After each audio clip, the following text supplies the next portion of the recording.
Se encuentra con nosotros el ministro de la Suprema Corte de Justicia de la Nación, José Ramón Cosío Díaz. Permítanme hacer una semblanza curricular. Sea usted bienvenido, ministro Cosío Díaz. Permítanme hacer una semblanza curricular del ministro Cosío Díaz. Nació en la Ciudad de México en 1960. Estudió la carrera de Derecho en la Universidad de Colima. Posteriormente, cursó la maestría en Derecho Constitucional y Ciencia Política en el Centro de Estudios Constitucionales de Madrid. Asimismo, se graduó como maestro en Derecho por la Universidad Nacional Autónoma de México. Finalmente, obtuvo el doctorado en la Facultad de Derecho de la Universidad Complutense de Madrid. En 1983 comenzó su trayectoria como profesor impartiendo clases en diversas instituciones académicas, especialmente en el Instituto Tecnológico Autónomo de México desde 1987, en donde además ocupó el cargo de jefe del Departamento de Derecho de 1995 a 2003. Su formación profesional se ha dividido entre la docencia, la investigación y el servicio público. Su principal vertiente de investigación es el derecho constitucional, aunque también ha realizado investigaciones en otras ramas del derecho. Ha dirigido tesis de licenciatura, maestría y doctorado. A la fecha ha impartido diversas pláticas, cursos, seminarios, ponencias y discursos en diversas universidades de México y del extranjero. Ha escrito 25 libros, los más recientes llevan por título La construcción de las restricciones constitucionales a los derechos humanos. Estudio y documentos a partir de las contradicciones de tesis 293/2011 y 21/2011, en colaboración con Raúl Mejía y Laura Rojas, y Derechos Humanos, apuntes y reflexiones. Asimismo, ha coordinado 11 libros, compilado 6 y dirigido 7. Tiene diversos artículos publicados en libros colectivos, cuadernos académicos, revistas especializadas, revistas de divulgación y periódicos.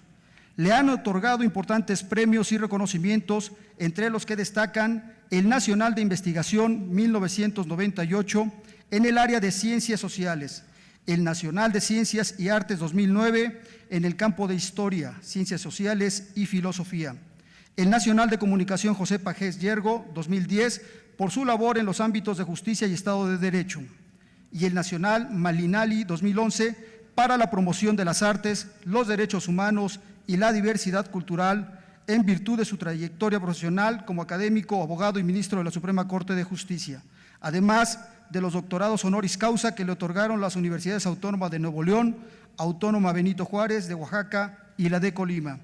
Es miembro de importantes instituciones académicas, científicas y profesionales, entre las que destacan el Sistema Nacional de Investigadores como investigador nacional nivel 3, la Academia Mexicana de Ciencias, el American Law Institute, la Barra Mexicana, Colegio de Abogados, el Consejo Consultivo de Ciencias, el Patronato del Instituto Nacional de Medicina Genómica, el Consejo Consultivo del Center for US and Mexican Law, la Academia Mexicana de Derecho Internacional, la Academia Nacional de Medicina, el Colegio Nacional, la Sociedad Mexicana de Salud Pública y el Fondo Patrimonial en beneficio del Colegio de México.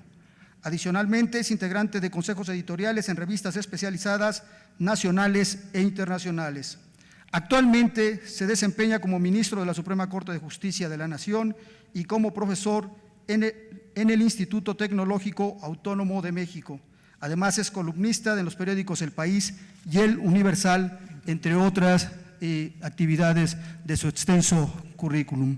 Sin más preámbulo, para hablar de este tema tan importante que ha generado pues mucha polémica en los últimos meses, desde que lo aprobamos en esta legislatura, se abordará el tema del sistema penal acusatorio.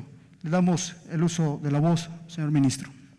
Muchas gracias, muy buenas tardes a todos ustedes. Quiero comenzar agradeciendo al diputado Alfaro la presentación, desde luego la presencia del coordinador Martínez Neri y al diputado Zambrano, en buena medida responsable de que yo esté esta tarde aquí con ustedes.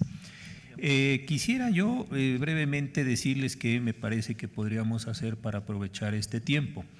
Darles mi visión, no quiere decir que sea la visión, es una visión, pero la pongo a consideración de ustedes, de lo que fueron los orígenes y la evolución de este sistema acusatorio, penal acusatorio. 2, ¿dónde estamos hoy desde mi punto de vista? Y 3, ¿qué podríamos hacer? Me parecería muy lamentable a pocas horas de iniciar un periodo ordinario que nos quedáramos simplemente diciendo lo que está bien, lo que está mal, sin que encontremos un sentido de solución a algunos de los problemas.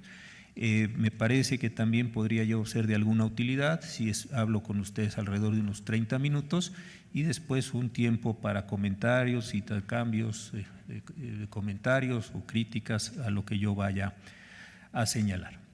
Quisiera yo regresarme para la primera parte al año de 2008. En ese año de 2008, como todos sabemos, se lleva a cabo la que yo creo que es una de las reformas más importantes a nuestro sistema jurídico. No me refiero a una reforma espectacular en la manera en la que se concibe el orden jurídico. Creo que puede haber algunas otras en los 200 años de nuestra vida nacional y nuestros 100 años de la Constitución de 17, sino me estoy refiriendo básicamente a uno de los cambios culturales más importantes que hemos tenido en nuestra materia jurídica.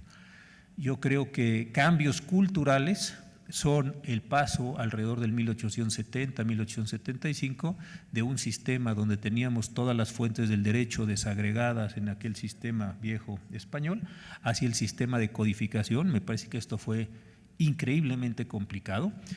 Tuvimos Código Civil, Código Penal, Código de Procedimientos, el Código de Comercio, etcétera. Y creo que una segunda reforma de este impacto cultural es la que estamos ahora viviendo en materia de juicios orales o penales acusatorios. Entonces, estoy en 2008. ¿Cómo se gesta esta reforma? Creo que desde el comienzo entramos en una situación compleja.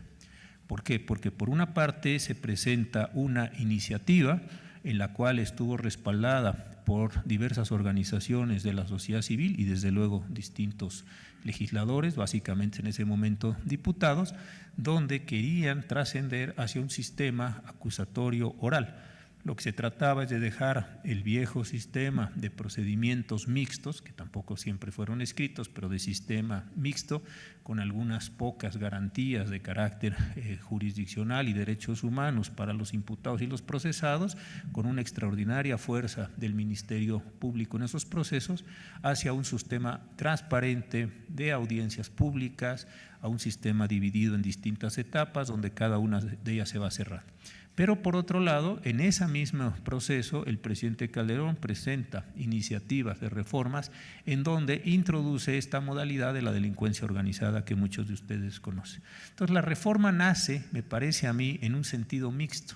Esta parte muy progresista, muy garantista y una parte más dura que tiene que ver con el modo donde estábamos combatiendo lo que ya para 2008 era una realidad muy importante, que es o la delincuencia organizada. Y en esta mezcla, y eso se puede ver bastante claro en los dictámenes, es como nace nuestra reforma. ¿Qué sucede? Y estoy tomando algunos lugares comunes para avanzar. Sale la reforma, yo ya estaba en ese momento en la Suprema Corte de Justicia y mi percepción fue que muchísimas personas decidieron no hacer nada suponiendo que iba a haber una contrarreforma.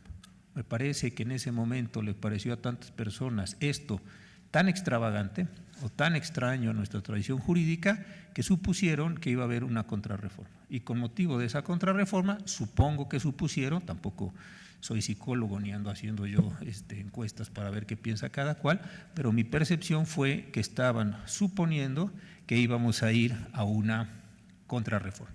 Y así me parece que se nos fueron unos años muy buenos, buenísimos, en donde no hubo experimentos, donde no hubo entrenamiento, donde no hubo prácticas. En un momento regreso a esto y se nos fueron unos años interesantes. Desde luego hay experimentos regionales o estatales más bien, el caso de Chihuahua, algo en Nuevo León, Oaxaca, en fin, algunas otras entidades federativas que empezaron a interesarse en estos procesos, empezaron a entrenar a su personal, empezaron a hacer algún tipo de cosas.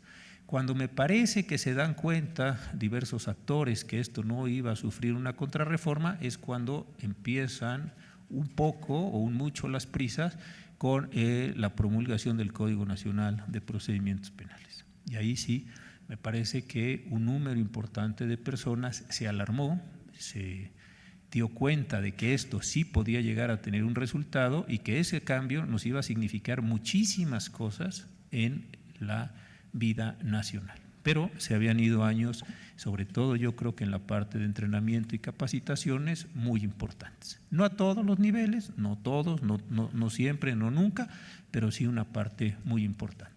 Y en ese transcurrir del 2008 al 2016 se nos presentó un asunto de la mayor importancia, que me parece también pocas personas han advertido, y que fue la reforma tan importante o las reformas tan importantes de junio del 2011 en materia de derechos humanos, en materia de juicio de amparo, y la resolución que tomó la Suprema Corte de Justicia con motivo del caso del señor Rosendo Radilla en julio del 2011. Creo que si ustedes ven ese verano, como yo le llamo, tan importante de 2011, lo que se acumuló fue una transformación radical en materia de derechos humanos, juicio de amparo y el sistema de control de constitucionalidad en el país, que si le interesa la podríamos después ampliar. Pero entonces algo que de suyo iba avanzando muy despacio, prácticamente inamovible en algunos niveles federales, más allá de un conjunto de acciones retóricas, de declaraciones, de celebraciones periódicas, etcétera, que avanzaba muy lentamente, se encontró, tuvo una convergencia así con el tema de los derechos humanos. Y entonces aquello que se planteó en el 2008 como un sistema, como aquello que se concibió, ya para el 2011 era una cuestión completamente diferenciada. ¿Por qué? Simplemente porque nos cayeron encima, lo voy a poner así, todos y nuevos derechos humanos de fuente constitucional, todos los derechos humanos que estén contenidos en cualquier tratado internacional celebrado por el Estado mexicano, las sentencias de la Corte Interamericana de Derechos Humanos y los principios de progresividad, no regresividad, interpretación pro persona, etcétera, que el artículo primero nos estaba diciendo.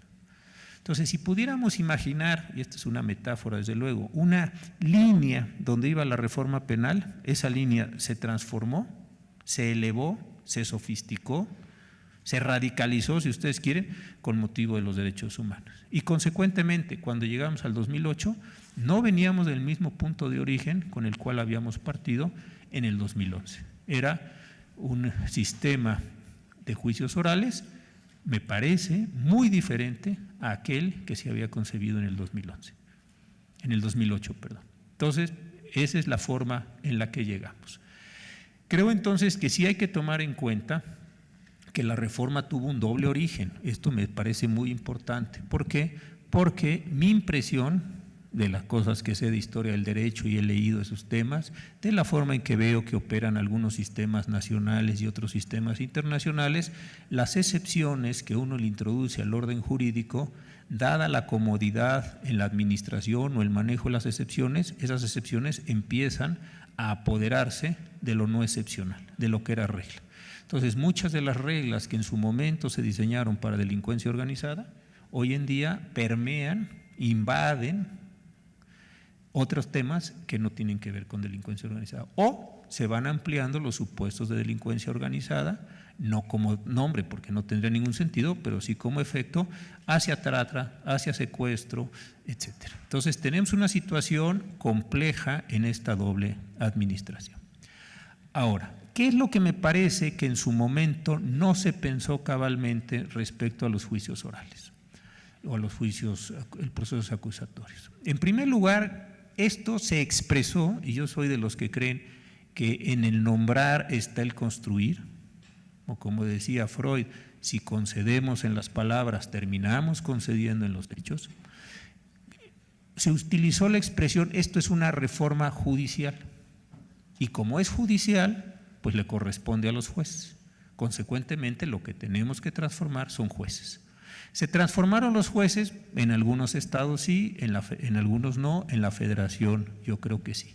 Se empezó a capacitar a los jueces, se les empezaron a enseñar habilidades que no conocían y se les empezaron a enseñar nuevos estándares de actuación.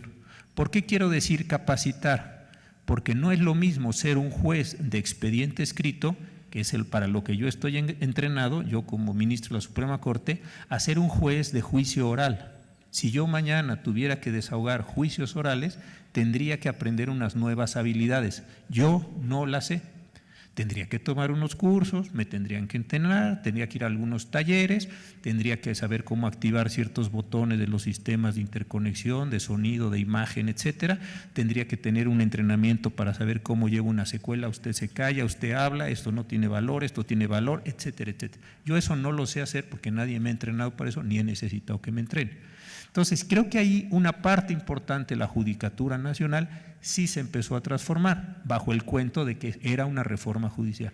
Pero al haber nominado a esto como reforma judicial, me parece que dejamos de lado que otros muchos actores debían participar en la reforma judicial. Y no los utilizamos, no los vimos, no los, ni siquiera me parece que los identificamos bajo esta idea. Y voy a empezar con la cadena. Me parece que en primerísimo lugar no nos dimos cuenta que las primeras personas que tienen que llegar a escena de crimen, que tienen que sellar la escena del crimen, que tienen que recoger evidencia, que tienen que generar una condición donde esta tapa que estaba en escena de crimen sea llevada de tal forma a un lugar para que quede ahí, para que después alguien descifre cuál es el valor de esta tapa en un crimen o en un delito, y después de esa tapa sea capaz alguien de llevarla a una audiencia, ponerla en la audiencia y darle una significación jurídica en la audiencia. Que esto me parece que es central en el asunto. Si yo llego como policía y tomo esto y pues ya contaminé la escena, entonces va a decir, ¿de quién están las huellas? Las mías. ¿Usted lo mató? No, señor, yo no lo maté, yo simplemente lo recogí. Pues qué manera tan torpe de recoger las cosas que echó a perder, no sé si la única, porque es difícil, pero sí algo muy importante en el juicio. Algún decía el doctor Mondragón, hace ya tiempo de esto, no sé si se ha actualizado, pero denle un margen de error más o menos alguna cantidad, que en este país teníamos 400,000 policías, dijo él en una charla que yo le escuché. Vamos a suponer que son 380 y 420, no perdamos el tiempo en eso. ¿Cuántos de nuestros 420 o 400,000 policías saben hacer esto que estamos diciendo? ¿Cuántos? Llego, recojo, sé, certifico, guardo, almaceno, descifro, presento, etcétera. ¿Cuántos saben hacer esto? Esta es una pregunta muy… ¿Por qué no lo saben hacer? Porque hemos utilizado a la policía en este país básicamente como una función de control poblacional. Voy a decir algo, entiéndame, lo digo en un sentido figurado y tratando de ser mi imagen. Básicamente usamos a la policía como arrieros. Empujen gente para allá y luego traigan gente para acá y bloqueen acá y hagan que se vayan para eso los usamos. Entonces, como una persona que tiene bajos estudios, no por culpa de ellos, sino porque es la forma de contratación, bajos salarios y que normalmente sirve para controlar flujos de población, de repente le digo, y usted ahora se va a comportar de una manera completamente nueva. Bueno, pues sí me puedo comportar como eso. Denme niveles educativos, denme salarios razonables para que haya una competencia y vayan llegando mejores personas, y muy importante, entrénenme para que yo sepa hacer aquello que ustedes quieren que yo haga. Un asunto me parece central. Esto se hizo muy poco, muy poco en el país. Segundo nivel, ¿cuántas personas entrenamos como fiscales para que en una audiencia, fíjense, esto es muy delicado, en una audiencia puedan sostener una acusación? Si en este momento estuviéramos algunos de nosotros actuando como jurados y ustedes como público, y tuviéramos aquí que sostener la acusación contra una persona, no es esto un ejercicio simplemente de nominar, no es decir, usted es el responsable. Pues esto no es así. ¿Por qué? Porque yo tengo primero, por una carga de presunción de inocencia, que acreditar que esa persona sí cometió un delito. No que creo, no que me parece, no que me dijeron, no que me imagino. tengo que acreditarlo fehacientemente. En segundo lugar, tampoco es un discurso mío que construye el mundo. ¿Por qué? Porque tengo enfrente a un abogado público, que los federales, por ejemplo, están muy bien preparados, o un abogado privado cuyo honorario depende de la victoria respecto al Ministerio Público. Entonces, ¿qué va a hacer ese abogado para lograr la libertad de su cliente? Muchísimas cosas, porque su honorario está amarrado a ese triunfo. ¿Está mal? No, es el sistema y es la condición cultural en la que estamos viviendo. Entonces ese sujeto va a hacer muchas cosas, va a tratar de atarantar al Ministerio Público, va a tratar de desvirtuar la acción de la policía, para efectos de ¿qué? De que queden un conjunto de dudas tan razonables que el juez diga, yo con esos elementos no puedo mandar a nadie a la cárcel. Entonces es una batalla, me voy a poner un poco chocante, dialéctica, entre dos sujetos tratando de acreditarle a otro que está sentado y que es un observador relativamente pasivo en cuanto a su acción, es desde luego activo en cuanto a su inteligencia, entre la intelección del problema, pues bastante pasivo en términos de lo que está observando para lograr ese comportamiento. Si a esos sujetos no se les entrena para que sean capaces de sostener, empujar, concretar, concluir, no amedrentarse, tener serenidad, etcétera, la probabilidad de que pierdan o que no sean capaces de acreditar lo que quieren acreditar es extraordinariamente alta. ¿Por qué? Porque, insisto, tienen muchos asuntos, muchos expedientes, etcétera. Tercer problema, tampoco nos dimos a la tarea de elevar, generar, reinventar los servicios periciales. Los servicios periciales en el país en general son de muy mala calidad. Hay buenos en la federación, en algunos ámbitos, en algunos otros ámbitos no hay. Después quisiera regresar sobre este aspecto. Entonces, hoy no es un jurado, ya lo saben ustedes, simplemente avanzo, donde yo tengo que convencer a los señores y señoras que están en esta mesa. Ese no es el asunto, es un juicio el que diseñamos de un alto contenido científico. ¿Cuántas pruebas son capaces de demostrar con contundencia la realización de unas determinadas conductas? No son muchas, ¿eh? Porque a los testigos se les puede hacer caer en contradicciones, se les puede hacer llorar, humillar, en fin, que caigan de una forma tal que no sepan lo que están diciendo. Y esos hay muchos ejemplos históricos de esto. Entonces, ¿cuáles son los elementos puros y duros? Ciertas pruebas, y no todas las pruebas. Dactilografía de verdad es una prueba fehaciente hoy en día. La prueba del rodizonato de sodio, la antigua parafina, es una prueba fehaciente hoy en día. Desde el asesinato del presidente Colosio o del candidato Colosio dijo el FBI que no era una prueba muy contundente en ese sentido, y así me puedo seguir señalando otras muchas. Entonces estamos en un problema también serio donde los juicios son científicos, pero no tenemos los servicios periciales que acompañen todo este proceso. No tenemos un programa de testigos protegidos, tuvimos un programa de testigos anónimos, pero no es lo mismo un testigo anónimo que un testigo protegido. ¿Por qué lo digo? Porque había un tal Jennifer, era un señor, y ese señor lo utilizaron en cientos de procesos para que declarara casi cualquier cosa. Entonces vio homicidios en Sonora, Sinaloa, Yucatán, Campeche, todo eso vio. Era una especie de dios o semidios que veía muchas cosas. Se choteó la figura del testigo protegido, pero no tuvimos un testigo protegido. ¿Por qué? Porque no tenemos una persona que se puede enfrentar a un sujeto extraordinariamente peligroso en una audiencia pública y tener, si no la plena seguridad, sí algún grado importante de seguridad, que su vida va a ser protegida por el Estado mexicano para que en esa audiencia pueda sostener cosas muy, muy duras de frente a un sujeto y que ese sujeto que esté enfrente sea condenado.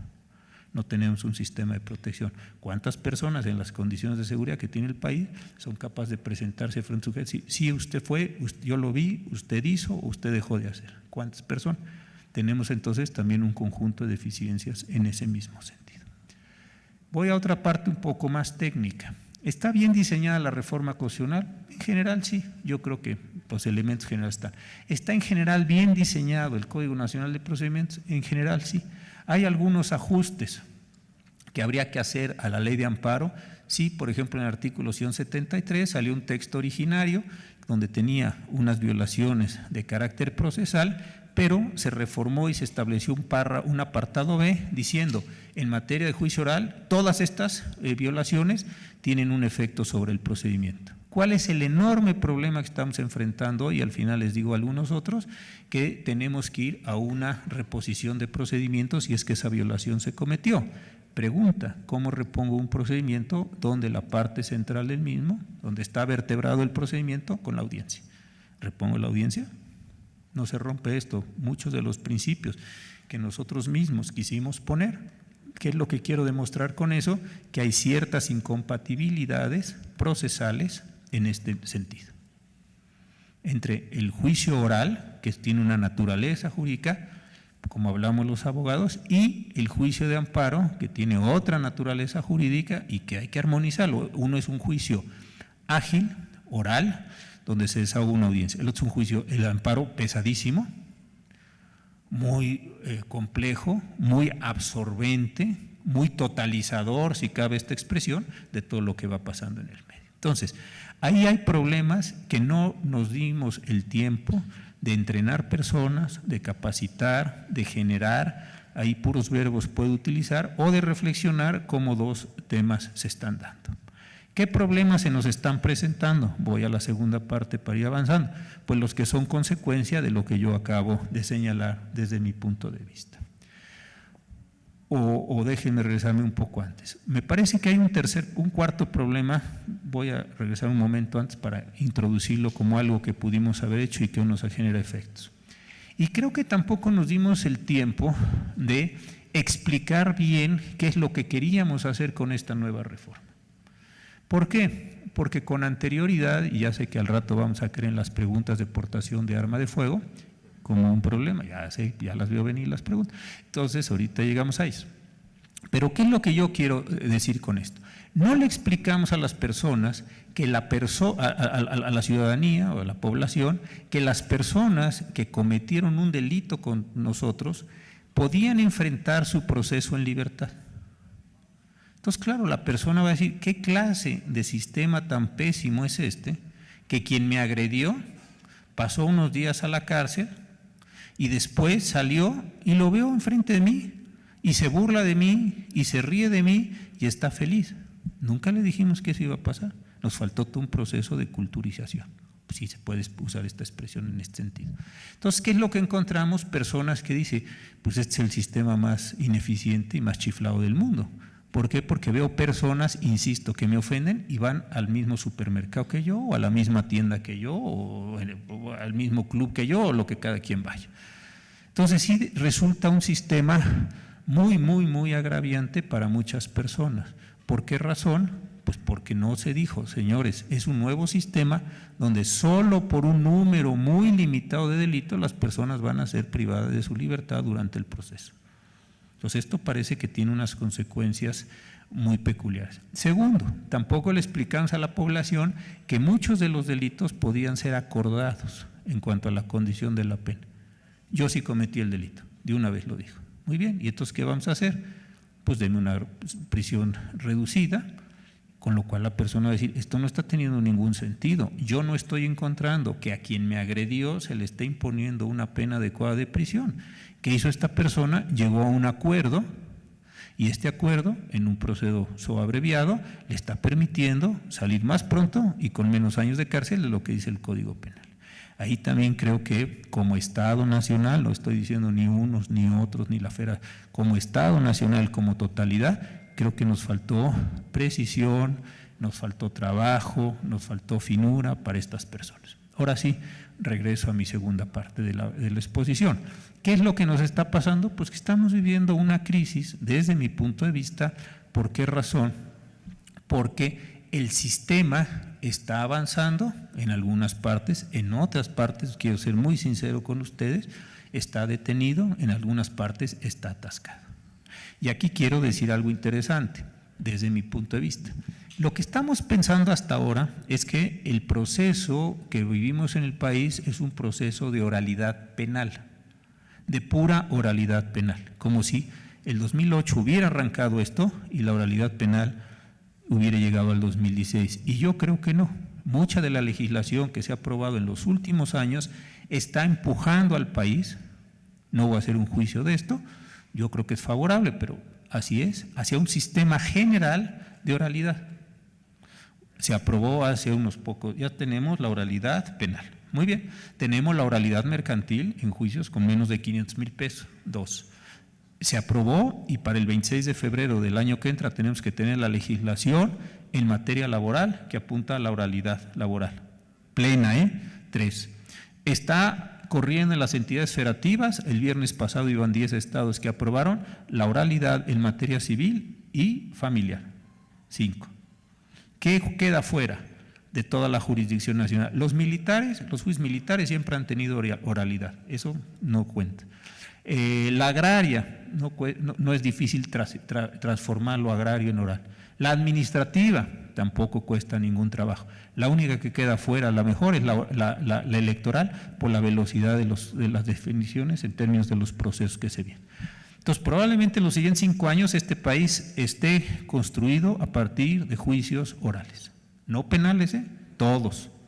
Consecuentemente, estamos viendo uno de los mayores cambios históricos que hemos vivido en la vida nacional. Por eso yo lo comparaba con el proceso de codificación del 870. Entonces, esto es muy, muy grande. ¿Y qué nos está significando esto?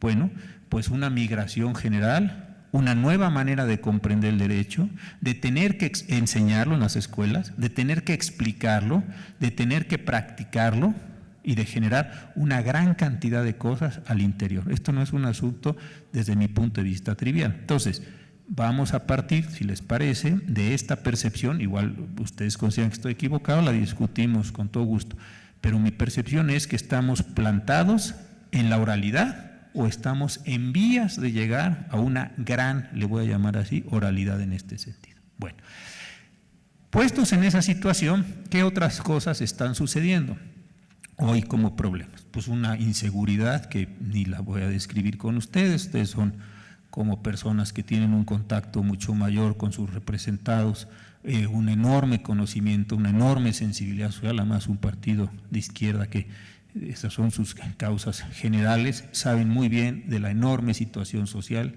y de la complejidad que estamos viviendo. En ese mismo contexto, mayor reforma de derechos humanos en el país. ¿Qué significa una reforma de derechos humanos más allá de ideologías, más allá de temas, etcétera? Una elevación general de los estándares de actuación de las autoridades públicas. Eso es lo que significa. Si yo antes podía consignar como Ministerio Público a una persona satisfaciendo un estándar así, hoy mi estándar es así. Si ustedes antes podían emitir una ley de procedimientos, una ley sustantiva con unos estándares así, hoy sus estándares son así.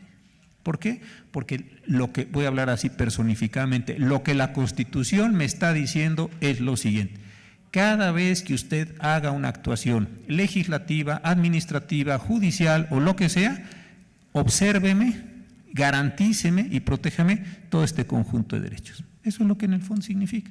¿Y qué significa para nosotros como jueces?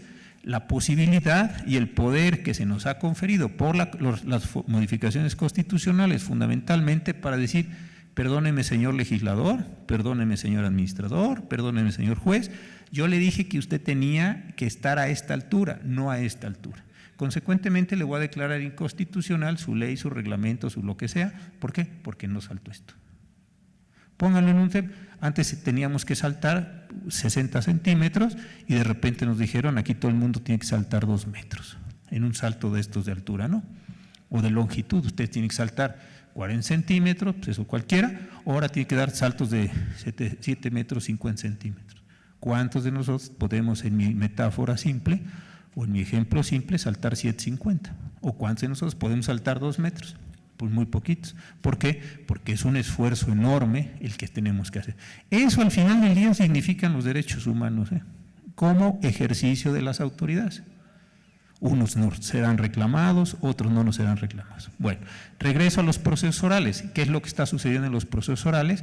Que con policías no muy bien entrenados, que con servicios periciales no reconstruidos, que con agentes del Ministerio Público no reentrenados, que con defensores tampoco reentrenados, de repente se les pide, y con jueces que tampoco siempre están entrenados, se les pide a todos que salten 2 metros de altura.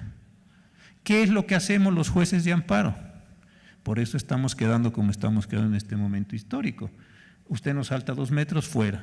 Usted no salta 2 metros. Oiga, yo salté 1,95, no son 2 metros, fuera. ¿Por qué? Porque están tirando simplemente la barra, para ponerlo en un ejemplo muy, muy simple de lo que quiero decir. Eso es lo que le está pasando hoy. Y claro, esto es lo que está generando una enorme crisis y una enorme presión en términos de todo el aparato de justicia, que no está migrando solo en lo penal, ojo, está migrando todo el sistema completo hacia algo que todavía no alcanzamos a ver en todos sus efectos. Y este sí me parece que es un asunto central para que lo tengamos. ¿Cómo se está reaccionando a esto? Pues las últimas semanas estuvimos aquí intercambiándonos todos acusaciones y defendiéndonos lo mejor que podemos. Que si es culpa de los jueces porque son garantistas, que si es culpa de los ministerios públicos, que si es culpa de los policías, de los gobiernos. Todo el mundo tuvo que decir algo en las últimas 2 semanas. Afortunadamente, esto me parece que empieza a serenarse. Yo creo que ese ejercicio de tú eres culpable y yo no, o lo que sea, yo creo que dio muy pocos efectos, a lo mejor hasta contraproducentes efectos, y me parece que está llegando a un punto de mucho mayor objetivo. Decir, oigan, ¿y por qué en lugar de estarnos aquí acusando todos contra todos, no nos sentamos a ver 10 minutos?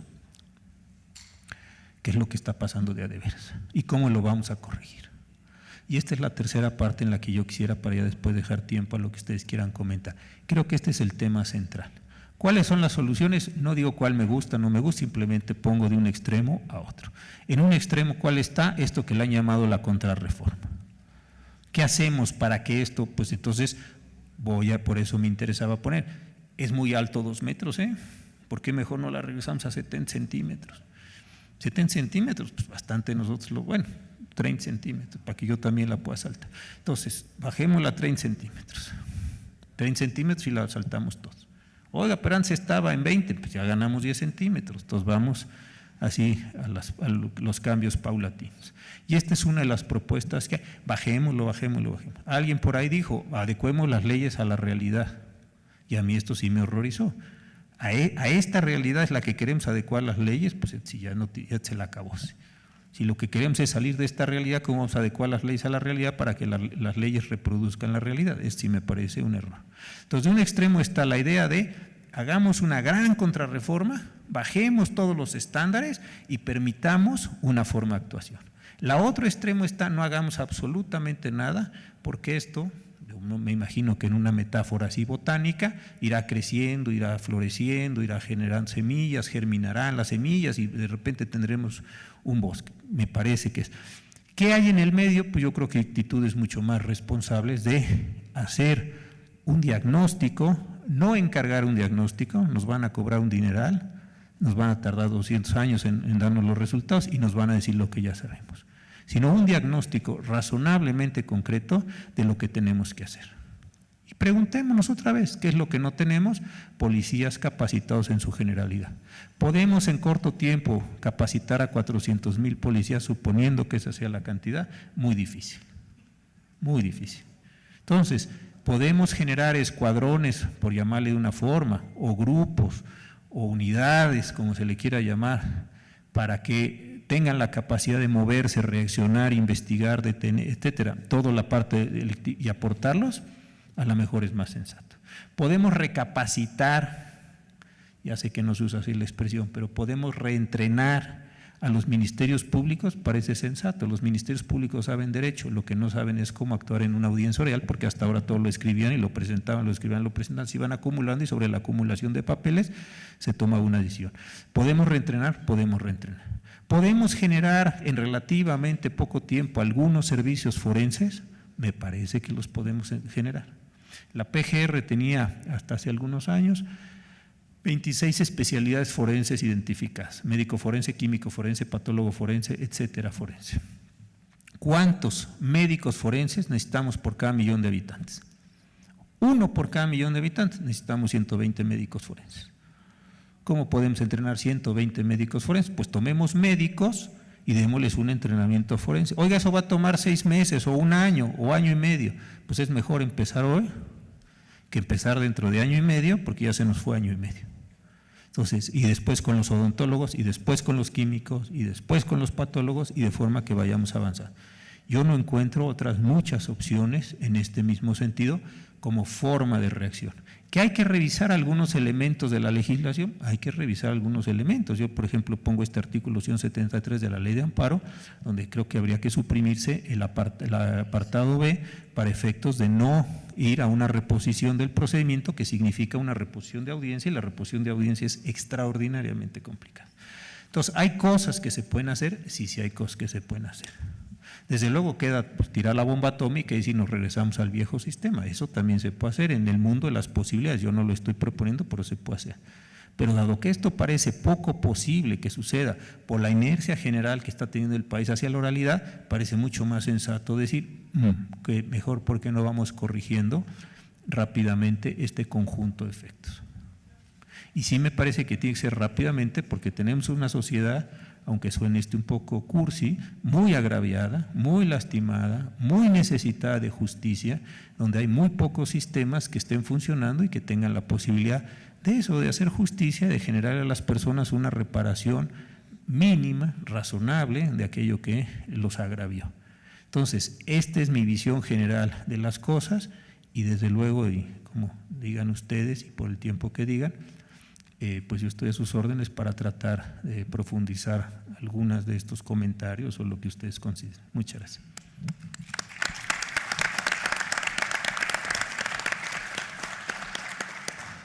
Muchas gracias al ministro Cosío Díaz. Compañeros, siguiendo el método, vamos a abrir una ronda de preguntas para que posteriormente el ministro Cosío Díaz nos dé respuesta. Vamos a abrir 3 intervenciones. No sé quién, la diputada Cecilia Soto. ¿Algún otro diputado? ¿Diputada? El diputado Jesús Zambrano. ¿Algún otro compañero? ¿Compañera diputada? Bueno, si no, me apunto yo. Tiene el uso de la palabra la diputada Cecilia Soto. Muchas gracias, ministro. Es un gusto tenerlo aquí y un gran honor. Quería preguntar, bueno, usted plantea que planteó el tema de los testigos anónimos y luego de los testigos protegidos. Quería su opinión sobre cómo ha funcionado esto en Brasil, que ha sido el éxito, digamos, ha estado basado en una negociación muy estricta por parte del Ministerio Público, ofreciendo descuentos, digamos, en las sentencias a partir de una denuncia que tiene que ser probada, de una declaración que tiene que ser probada. Y en este sentido también es muy importante plantear que la autonomía del Ministerio Público en Brasil fue otorgada desde 88, pero no les cayó el 20, sino hasta de 20 años después que empezó a empoderarse los agentes del Ministerio Público. Y el momento más interesante fue cuando el presidente Lula, irónicamente, declinó escoger él al procurador general y dejó eso en manos de los agentes del Ministerio Público. Entonces, en vez de tener una dinámica en donde los agentes del Ministerio Público querían agradar al presidente para que el presidente escogiera, se hizo una dinámica virtuosa en donde querían ser los mejores entre ellos, ¿no? Entonces, primero, ¿qué opina sobre eso? Segundo, ¿qué opina sobre el tema de los jueces sin rostro que se han experimentado en algunas partes, particularmente en Italia, para enfrentar el tema de las amenazas del crimen organizado?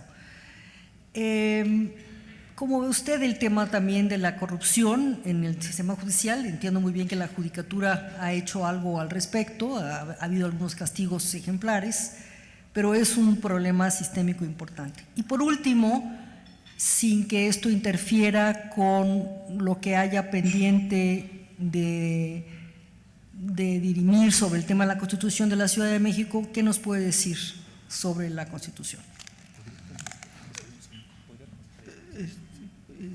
3 preguntas primero para que no se… Adelante, ministro, adelante. Decía que es que fueron 7, entonces quisiera quisiera contestar. No, de una vez. A ver, el problema de los testigos protegidos es que es bien interesante, parece un asunto trivial y a lo mejor lo dije muy rápido, pero no es trivial. ¿Por qué razón? Alguien llega y me dice a mí, es que usted hizo tal o cual cosa en quinto de primaria. ¿Y quién fue? No le puedo decir. ¿Y dónde estaba? No le puedo decir. ¿Y cómo me defiendo eso? ¿No le puedo decir? Perfecto. Entonces, ¿cómo yo enfrento eso? Eso, bajo el cuento de que era un testigo protegido, era un testigo anónimo. Este es mi problema central. Testigo protegido es quien se para frente a mí y me dice, yo me llamo fulano y tal, yo la noche del tal o el día, lo vi hace, y usted iba, eso es y después se le protege. Yo ya no lo vuelvo a ver, ¿por qué? Porque lo protegió el Estado, algo hizo el Estado con él, de forma tal que no está al alcance mío para que yo lo lesione a él o a sus personas más cercanas. Eso es un testigo protegido, el otro es un testigo anónimo. Entonces yo creo que sí hay un problema muy serio, donde en ciertos momentos se utilizaron este tipo de testigos protegidos y se desvirtuó. Ahora, no tenemos hoy un sistema, en el buen sentido, ya no de anónimos, de testigos protegidos. Entonces, ¿cómo una persona normal, ordinaria, como cualquier ciudadano de este país, se para frente a alguien y dice, yo sí voy a decir lo que es? La probabilidad de que esa persona le vaya mal es muy alta. Y eso entonces es una causa de impunidad, porque si, oiga, ya supo usted que todos los que han declarado les fue muy mal, ¿quién va a querer declarar? Entonces se va acumulando de una vía indirecta elementos de impunidad, que me parece que es un asunto muy, muy serio. El segundo tema de los descuentos, yo le tengo enorme temor porque podemos entrar a un sistema de descuentos bajo condiciones enormemente irregulares. Yo declaro, yo sé, y esto se va apareciendo. Yo acepto lo que usted quiera, siempre y cuando usted me negocie. La única posibilidad que podría tener es si el sistema está realmente muy bien acotado, tiene condiciones de verosimilitud y efectivamente hay límites al descuento, digamos. No, el descuento es una remisión, que son dos cosas distintas, sino condiciones reales de descuento. Esto yo no lo he explorado así cabalmente, pero entiendo que en muchos sistemas es la única forma de ir dando redes. Más que sancionar a un sujeto es ir desarticulando formas. Yo creo que valdría la pena, pero con muchísimo, muchísimo cuidado. La tercera cuestión que usted plantea es el tema de la autonomía, y yo coincido en mucho con lo que usted dice.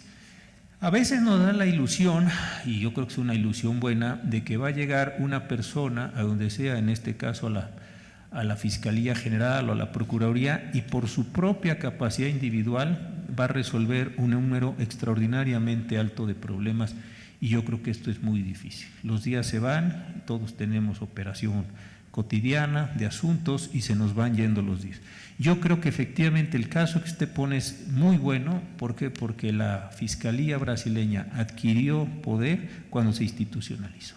Cuando había un conjunto de personas diversificadas, regadas, etcétera, que tenían que hacer o sabían que hacer lo que tenían que hacer, más allá de si el jefe iba o venía o etcétera. Entonces, yo creo que este es un tema central ahora que se está rediseñando la Fiscalía General, cómo institucionalizar en conjunto a la Fiscalía General.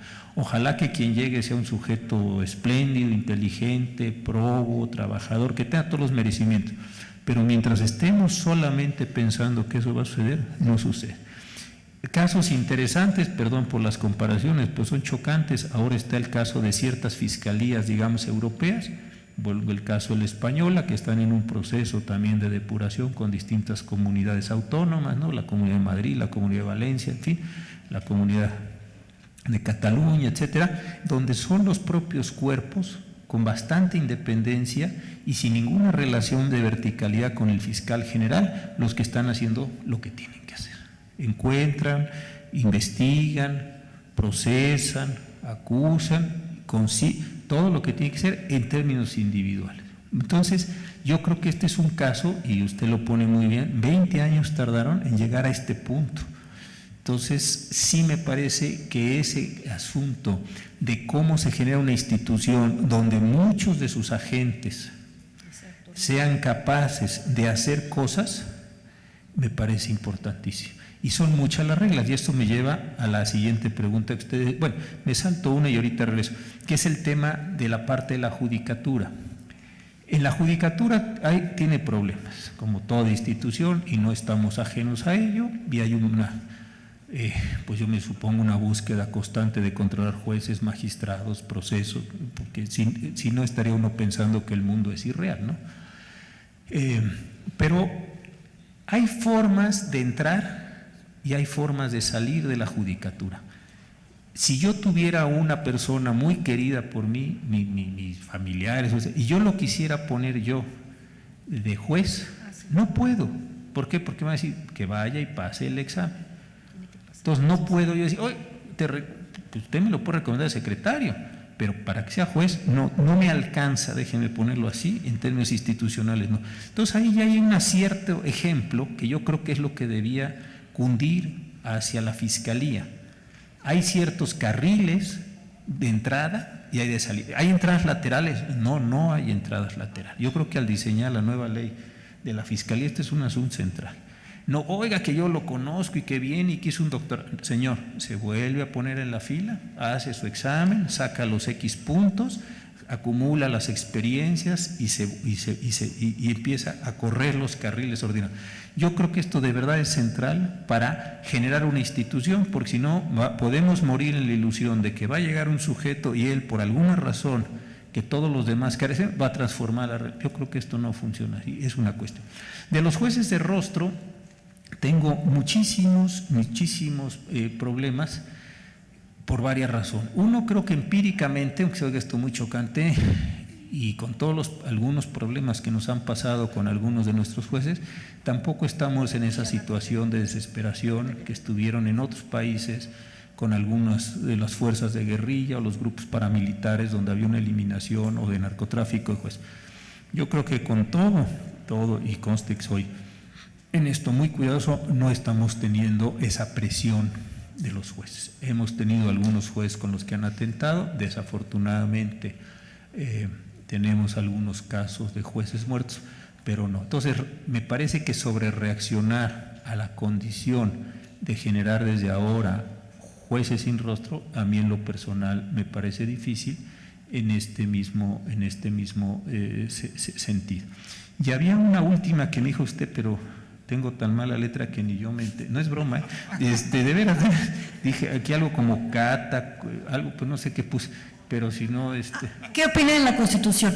De la Constitución de la Ciudad de México. A ver, en la Constitución de la Ciudad de México hicimos algo como necesidad, no se puede decir, se presentaron las acciones de inconstitucionalidad e impugnaban una parte de inconstitucionalidad electoral y después una parte de los derechos, las competencias. Como se nos vino el tiempo encima, porque inician proceso muy pronto de las controversias, se desagregaron los temas electorales, se analizaron los temas electorales y se resolvieron. Y después quedan en esas mismas acciones los temas de derechos y competencias, los cuales supongo yo que se van a pegar a los de las controversias constitucionales y se van a ver como paquetes.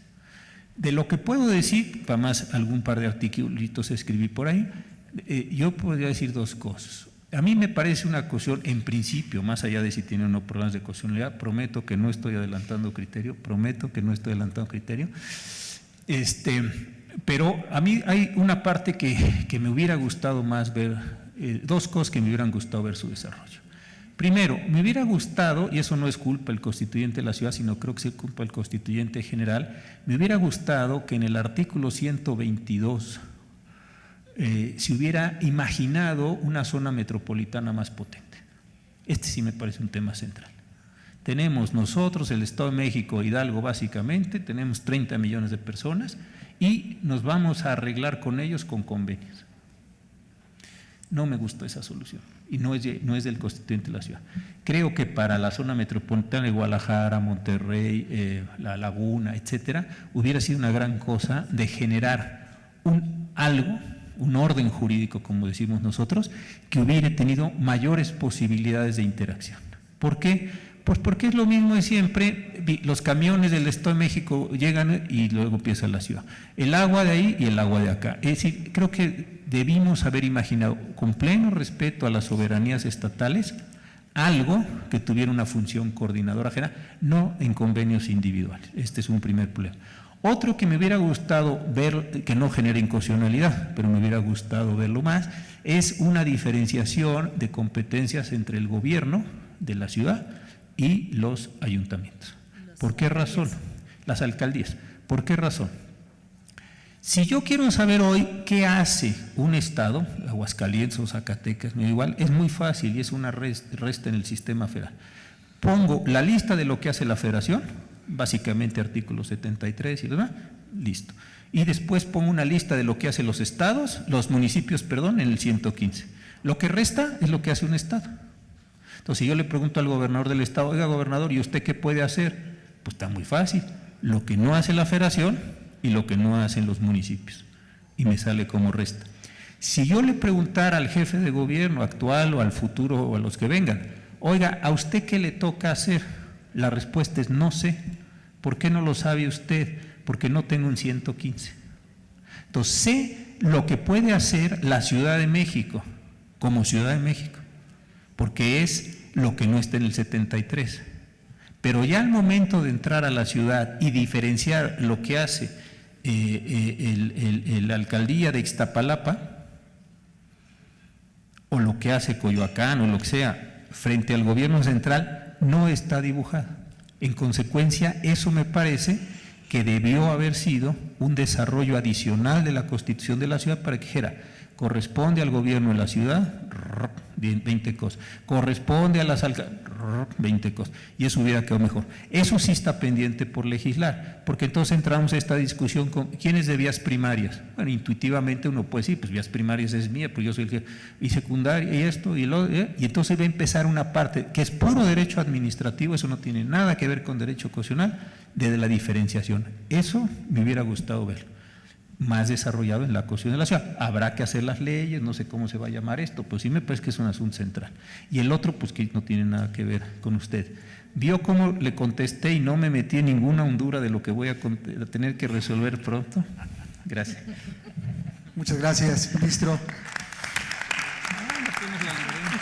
Tiene el uso de la voz el diputado Jesús Zambrano. Gracias, diputado Santana. De nueva cuenta, bienvenido, ministro Cosío. Y hay que decir que se sienta con su presencia aquí una especie de suerte de precedente, porque de lo que sabemos, primera ocasión que un ministro de la Corte acepta estar presente en la plenaria de un grupo parlamentario, del partido que fuere, pero ahora tenemos la virtud de tenerlo aquí presente. Muchas gracias. Dos preguntas haría yo que están vinculadas entre sí. Y hoy tuvimos aquí a 7 gobernadores, incluido el jefe de gobierno, y plantean la necesidad de hacer una revisión del nuevo sistema penal acusatorio, distintos ordenamientos legales, y junto con ellos y particularmente el jefe de gobierno, ahora presidente en turno de la CONAGUA, han venido haciendo propuestas. Usted nos explicó muy ampliamente los problemas que se han presentado, las dificultades que han enfrentado para poner en marcha esto que, como bien le llamamos, un cambio cultural en nuestro sistema jurídico. Pero la conclusión a la que llegan es que hay que ampliar prácticamente el catálogo de delitos, de casos que ameriten prisión preventiva oficiosa, es decir, sin que sea necesario que se le pida y demuestre al juez su necesidad. ¿no? Yo quisiera saber cuál es, lo dijo de una manera amplia, genérica, el asunto de la portación de armas, sobre todo determinado tipo de armas, incluso hablan de robo de coches expresamente, y la razón que arguyen es que detienen a alguien portando armas de alto poder, lo sueltan al ratito y luego a los días lo detienen por haber cometido un delito más grave, incluso de consecuencias fatales, es decir, un homicidio. Y como que aquí es en donde ha estado radicando mucho la discusión, la preocupación, y que ha generado todo esto que usted bien señalaba, ubicaba, reconocía, de que hay una suerte de protesta, de reclamo social, de decir, este pinche sistema penal acusatorio no está sirviendo, entonces es el culpable de, ¿no? Y vinculado con ello, algunos también en su momento reaccionamos hacia el bote pronto, cuando ustedes como Corte, en una pues aplicación o reflexión, consideración sobre el contenido del quinto transitorio, abrieron la posibilidad de que se diera libertad. Algunos hablaban de 35,000, aquí el jefe de gobierno llegó a hablar de 4,000 que quedarían en libertad de inmediato. ¿Cuál fue el criterio? Que nos gustaría conocerlo, que se aplicó por parte de la Corte para tomar esta decisión y abrir esa posibilidad, y cuáles son los alcances de la misma. Yo creo que son de las cosas que se han colocado como que en el centro de la polémica de los problemas, más allá pues desde luego de lo que usted ya nos ha expuesto acerca de todo lo que falta, ¿no? de los grandes asuntos. Por su respuesta, gracias. Tiene la voz el ministro Cosío Díaz para dar respuesta al diputado Zambrano. Sí, yo quisiera poner la respuesta de esta forma. Desde luego, hay una parte que no podría yo responder cabalmente, no porque no quiera, sino porque a lo mejor se me presenta un problema jurisdiccional, y simplemente lo dejo como hipótesis. No voy a decir cuál es mi sentir, pero sí lo he escuchado también. Si el hecho de volver a establecer un catálogo amplio de delitos podría generar o no una condición de regresividad prohibida por el artículo 1. Este es un asunto que tiene un matiz técnico, y simplemente lo dejo para decirles por qué voy a dar una respuesta con algún cuidado. Desde luego, ¿qué pasó en el país? No en el pasado, en el viejo sistema. Lo que fue sucediendo es que había una dificultad muy grande de llevar a cabo investigaciones. Me parece que hubo un deterioro general de los órganos de procuración de justicia.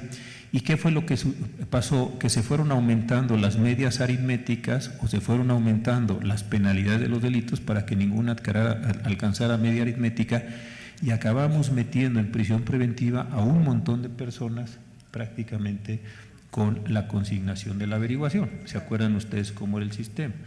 El que tenía una media aritmética. Entonces, si un delito tenía en su momento de 3 a 5 años, pues 3 más 5 son 8, entre 2 a 4, ese señor alcanzaba una libertad provisional. Entonces, sin embargo, si ese lo pasamos de 3 como mínima a 15 como máxima, pues eso da 18, entre 2 da 9, y entonces ya no sucede. Y si ustedes ven, hay una tendencia general a ir aumentando los delitos. ¿Por qué? Porque me parece, no lo tengo yo empíricamente demostrado, que la pérdida de capacidad de investigación se compensó con el aumento de los años de prisión en la media aritmética, de forma tal que casi cualquier persona, estoy exagerando, que muchas personas por muchas cosas estaban en prisión y consecuentemente el agraviado, la sociedad, etcétera, se sentía relativamente conforme o relativamente satisfecho o momentáneamente satisfecho diciendo el que me agredió, lo que sea, está ahí en prisión, está bien el sistema. La filosofía general del sistema fue exactamente al revés. ¿Tiene sentido seguir mandando gente a nuestras prisiones cuando además tenemos un sistema penitenciario, por llamarle así, bastante deficiente, bastante atrasado, con tantas cosas que pasan allá adentro, que no tiene ninguna o pocas capacidades de rehabilitación o de reinserción, como se dice ahora? Entonces, la filosofía general fue, vamos a reducir estos años, estas condiciones, y solo por los delitos que estén en el 19 y los que estén en la legislación. Y yo creo que esto de verdad, y el detonante fue el asunto de la contradicción de test, que por cierto a mí me tocó ser ponente. Ahí fue donde me parece que apareció, porque a mí me tocó dar una entrevista y la persona que me entrevistaba, y lo entiendo muy bien, me decía, oiga, por una 22, sí, por una 45, sí, y entonces iba aumentando de calibres. Le dije, mire, para que no perdamos el tiempo, si lo agarran con un Barrett, nada más por el hecho de portar un Barrett, la persona se puede ir a su casa.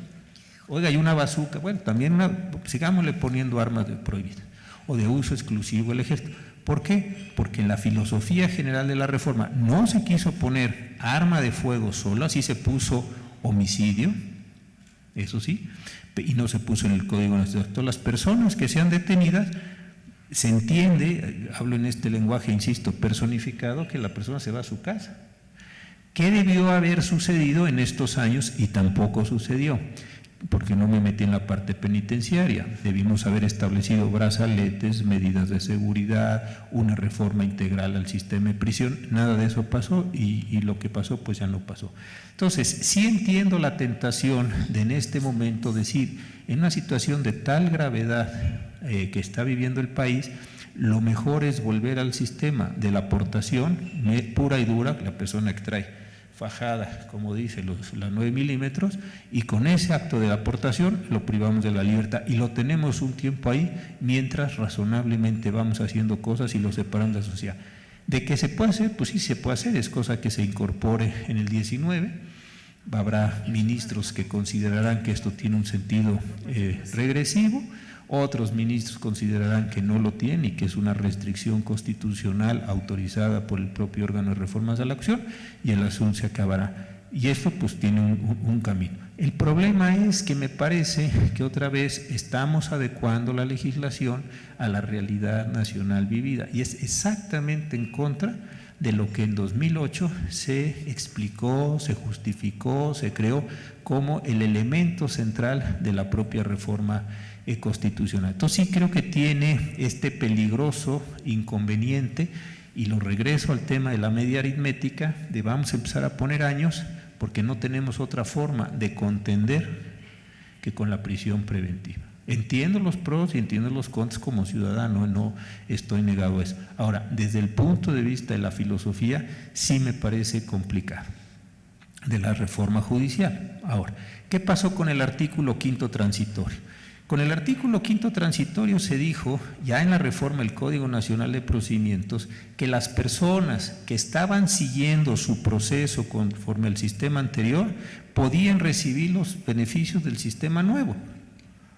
¿Se acuerdan ustedes que en materia penal los penalistas desde becaria dicen una frase que no deja de ser peculiar, pero pues así se expresan, y así está expresada toda la filosofía penal, que dice: la sociedad ya no quiere hacer este tipo de cosas, ya no quiere reprochar este tipo de cosas.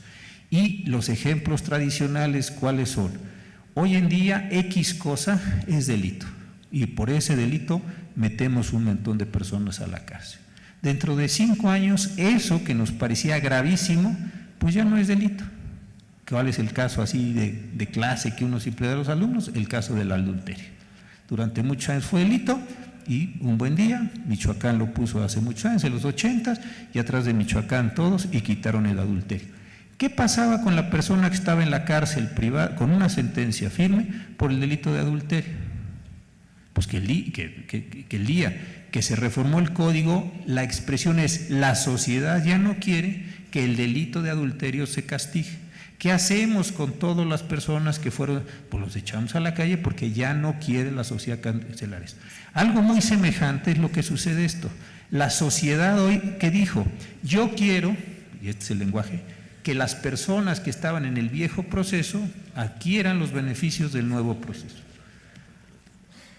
Entonces, ¿qué hizo la Corte? Es decir, el quinto transitorio, que es posterior a la reforma constitucional 1, que es mucho más pro persona, 2, y que cumple con estas ideas de la finalidad penal, etcétera, dice que estas personas se van. ¿Dónde creo que estuvo el error de comunicación? Y a lo mejor es un error de nosotros. No dijo la Corte, fórmense jóvenes, que los vamos a echar todos juntos a la calle, a los 4,000 o a los que sean, en este preciso momento. Eso no dijo nunca la Corte. Lo que dijo es, las personas podrán solicitar, el Ministerio Público comparecerá a una audiencia con el juez y el Ministerio Público tratará de decirle al juez por qué razones ese sujeto concreto no puede adquirir este beneficio, a pesar de que tenga derecho, porque no es un beneficio en automático. Entonces, ¿qué se vino en ese momento? Pues un enorme trabajo para el Ministerio Público, eso sí. Oiga, yo no quiero que este señor salga. ¿Por qué? Pues porque es un reincidente o porque es un sujeto, una altísima, yo qué sé. Ahí hay razones que además están bastante bien detalladas en el Código Nacional. Que es un trabajo, que es una actividad de mucho trabajo, pues sí, tiene el Ministerio Público, tiene la persona que solicitarlo, el abogado presentar unas razones sensatas, el Ministerio Público ponerse a ellas en principio, en que este señor no tiene por qué salir a la cárcel, se queda. Pero esto se comprendió como si la Corte hubiera dicho, insisto, abran la puerta de la calle y todo el que esté en prisión preventiva échenlo fuera. Eso nunca se dijo. Entonces sí hay una condición de equilibrio. Pero regresando a la pregunta ya para finalizar del diputado Zambrano, lo que sí es de mucha importancia es decir, se dijo en la reforma al en el artículo 5 transitorio del Código Nacional de Procedimientos que se adquirirían los beneficios anteriores. ¿Es un beneficio enfrentar el proceso en libertad? Sí. ¿Lo puede adquirir la persona? Sí, salvo que el Ministerio Público le acredite al juez que hay elementos suficientemente serios como para que no le eche a la calle. Esa es, digamos, la lógica general. Gracias. Muchas gracias, ministro Cosío Díaz. Tiene el uso de la voz el diputado Rafael Hernández Soriano. ¿Es el último? ¿Es el último? Esta sería la última pregunta. Gracias.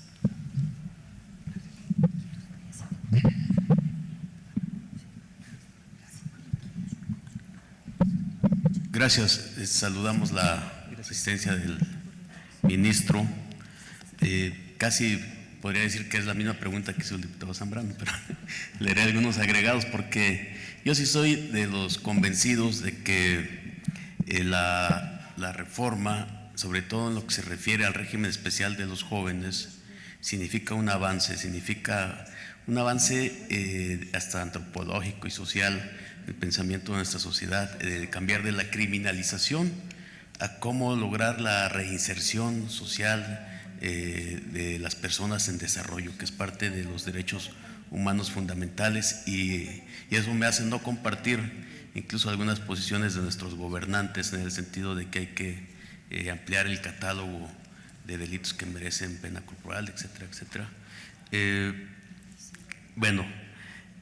La pregunta, aunque usted ha sido cuidadoso en contestarla porque significa una postura referente, hemos sido observadores de las resoluciones de la Corte y sé que hay posiciones muy liberales y de avanzada desde nuestro punto de vista en varias resoluciones. En materia de la marihuana, pues es un tema iconográfico y que tiene que ver con esta visión de criminalización o restricción de la juventud. Es más bien una visión que usted nos pueda dar su opinión de que cómo podemos hacer que conviva, porque viene este debate, la vigencia de los derechos de las y los jóvenes, sobre todo a la luz de que son personas en desarrollo, vinculado a esto con lo que usted señaló también de que se cruzaron las reformas para el combate al crimen organizado, endurecer las penas y todo lo demás, con la del 2011 de Derechos Humanos. Entonces, ¿cómo garantizar que se preserve este derecho de los jóvenes y a la vez tomar medidas como las de prevención que también señalaba, que se han dejado de lado incluso presupuestal y programáticamente en los diferentes órdenes de gobierno, a fin de que sean garantizadas estas y que evitemos la no reincidencia, porque los elementos que hay ahorita me parece que no están suficientemente estudiados. Aquellos que dicen, bueno, es que incrementó el número de homicidios entre población juvenil y muchos de ellos son los perpetradores del delito. Entonces, de verdad hay una relación entre estos y como sociedad hacia dónde tenemos que avanzar. Por su respuesta, gracias, ministro. En el uso de la voz, el ministro Cosío Díaz, para dar respuesta a la pregunta. Muchas gracias. Mire, por eso decía, hicimos dos cosas grandísimas y aunque parezca esto menor, creo que sí vale la pena que tomemos bien conciencia de lo que hicimos. Hicimos una reforma penal de verdad grandísima, ¿no? Grandísima. Yo creo que más allá de si uno estuvo en favor o en contra al comienzo, quiénes sí, quiénes no, yo creo que fue tan grande que hubo hasta un pasmo, así de decir, ¿de veras vamos a hacer eso? De la magnitud de la reforma y de lo que implicaba la reforma. Yo creo que no todo el mundo le entendimos a lo que estábamos poniendo en un momento. Y creo que se pensó que era, vamos a hacer lo que siempre hemos hecho, pero platicadito, no escrito. De veras, yo convivo con mucha gente de la profesión, soy profesor, doy clase en muchos lados, voy a las universidades de los estados, yo creo que allí hubo un problema general, ¿no? Como esta idea de como los abogados siempre dicen que somos buenos para el rollo, y a lo mejor sí, entonces la idea es, pues esto nos viene perfecto, ¿no? Porque somos alegadores, yo creo que es un asunto diferente. Entonces, ahí hay una reforma grandísima que no me parece que le diéramos el golpe.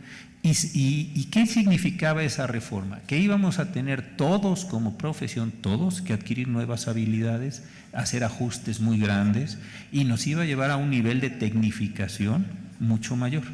Porque lo que usted puede, y usted lo sabe muy bien, lo que usted puede hacer y tiene que hacer, lo tiene que hacer en el espacio de 2 horas y ya.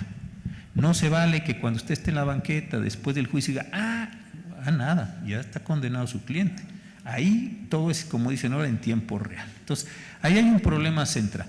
Y eso nos llevaba a un altísimo nivel de tecnificación. Entran en vigor los derechos humanos y nos lleva a un altísimo nivel de tecnificación. Porque hay que saber usarlos, ponderarlos, etcétera, satisfacer, hay que hacer muchas cosas con eso. Y tenemos al mismo tiempo una sociedad, que estoy diciendo una obviedad, lastimadísima por las condiciones que se le están dando día a día. Asaltos, robos, violaciones, una gran cantidad de cosas que lastiman mucho cotidianamente. Yo creo que la única manera de mantener las dos condiciones es teniendo cuerpos profesionalísimos, tecnificadísimos, de lo que se dice ahora operadores jurídicos. Es decir, ministerios públicos que cuando se paren en una audiencia sean capaces de sostener lo que están diciendo, las acusaciones que están presentando. Policías que sean capaces de sostener lo que están y peritos igualmente. Si eso no se va a dar, el sistema, francamente, creo que se puede desfondar. ¿Por qué? Porque están requiriendo costos, llevándola a lo que a usted veo que le interesa más, que es el caso de los jóvenes. Sucede exactamente lo mismo. ¿Cómo se protegen los derechos humanos de los jóvenes y al mismo tiempo se logran eficientes procesos penales tecnificando a estos sujetos? ¿Para qué? Para que simultáneamente sean buenos investigadores, buenos acusadores, buenos perseguidores, prosecutores, como le quieran llamar, y buenos defensores de derechos humanos. ¿Se puede? Sí, sí se puede. Cuesta trabajo, muchísimo trabajo, porque es aprender cosas que ordinariamente no sabemos hacer. Y ahí es donde me parece que está la combinación. El hotel me decía, ¿se puede tener derechos humanos y democracia en una sociedad de riesgos y en una sociedad? Sí, sí se puede. Es doblemente difícil, no sé si doble o triple o cuádruple, no sé, no tengo esa medición, pero sí es muy complicado subir los estándares generales. Entonces creo que más que seguir diciendo es culpa de ese, por eso era mi punto, es ¿qué tenemos que hacer para entrenar bien a un montón de personas, porque no son pocas, para que sean suficientemente capaces de hacer lo que tienen que hacer bien cuando lo tienen que hacer. Y entonces sí se puede dar esta combinación, se puede dar la protección a las mujeres, a los indígenas, a los jóvenes, a los ancianos, en fin, a un conjunto de personas, pero en ese momento se tiene que dar. Porque donde veo yo un problema y que me preocupa y me empieza a preocupar cada vez más, es que en este boom tan importante de derechos humanos que tuvimos, empieza a haber una contracción general de los derechos humanos. ¿Por qué? Porque se puede empezar a decir cada vez más, los derechos humanos son los enemigos de la seguridad. Y como en este momento lo que el Estado y el país y la política y las transacciones y todo requiere seguridad, suavemente, imperceptiblemente, moderadamente, podemos seguir hablando de vivan los derechos humanos, vivan los derechos humanos, vivan los derechos humanos en la retórica y empezar a encontrar, oiga, pero de ser una cosa así, para ponerlo, hoy tenemos una cosa así, sí, pero vivan los derechos humanos. Y ese sí me preocupa muchísimo, inclusive como ideología. Gracias, señor.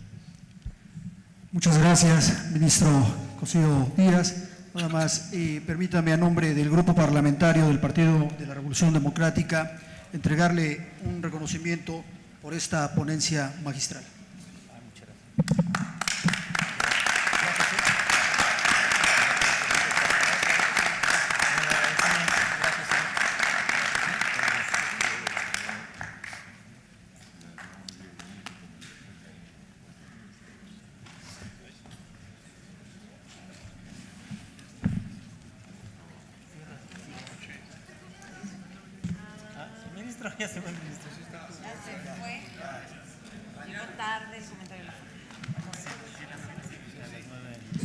Muchas gracias, compañeras, compañeros diputados, medios de comunicación, asesores y compañeros de partido que nos están acompañando en este proceso.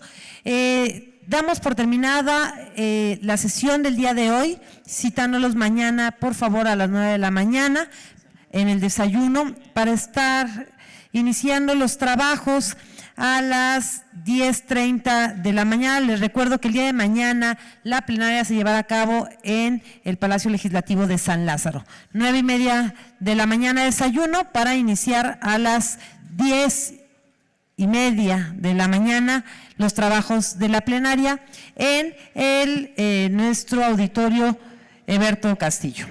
Buenas tardes a todas y a todos y hasta mañana.